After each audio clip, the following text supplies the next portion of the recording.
یوں ایک برہمن ہندو کے اندر ایک چھوٹی سی کتاب پڑھنے سے ایسی عظیم الشان تبدیلی رونما ہوئی کہ وہ اس صدی کے سب سے بڑے محدث بن گئے۔ اعظم گڑھ یوپی کے ایک گاؤں میں 16 سال کا ایک ہندو لڑکا رہتا تھا۔ برہمن ہونے کے ناطے وہ دوسرے مذاہب سے تعصب بھی رکھتا، لیکن پڑھنے کا بہت شوقین تھا۔ اسلام کے خلاف اعتراضات تلاش کرنے کے شوق میں اس نے اسلام کا مطالعہ شروع کیا۔ اس سلسلے میں اس کے ہاتھ ایک کتاب لگی جس کا نام دین حق تھا، اور پھر اس کتاب نے اس کی زندگی میں انقلاب برپا کر دیا۔ اس تحریر میں دلائل کی مضبوطی نے اس ہندو لڑکے کو اپنے مذہب کے متعلق شک میں ڈال دیا۔ اس نے اپنے پنڈتوں اور استادوں سے ہندو مذہب پر سوالات کیے، لیکن وہ اس کو مطمئن نہ کر پائے۔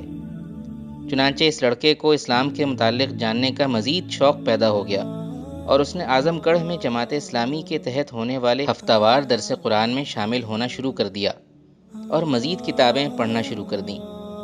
بالآخر 1960 میں اس نے اسلام قبول کر لیا۔ بانکے لال سے اس کا نام ضیاء الرحمن ہو گیا۔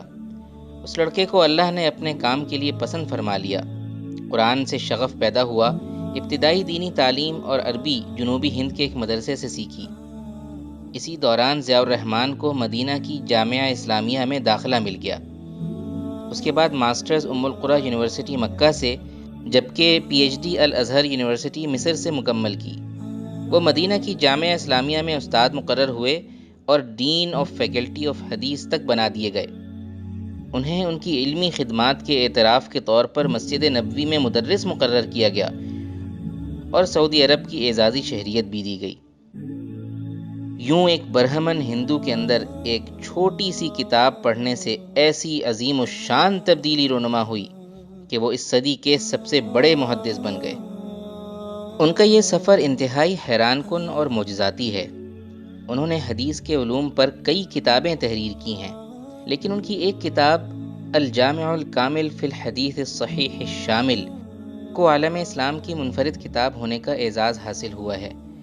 یہ دنیا کی واحد کتاب ہے جس میں 16,800 صحیح احادیث جمع کی گئی ہیں اور 12 جلدوں پر محیط ہے۔ ڈاکٹر ضیاء الرحمن اعظمی عین یوم عرفہ کو اپنے رب سے جا ملے۔ مسجد نبوی میں ان کا عظیم الشان جنازہ پڑھا گیا اور صحابہ کے قبرستان بقیع میں ان کی تدفین ہوئی۔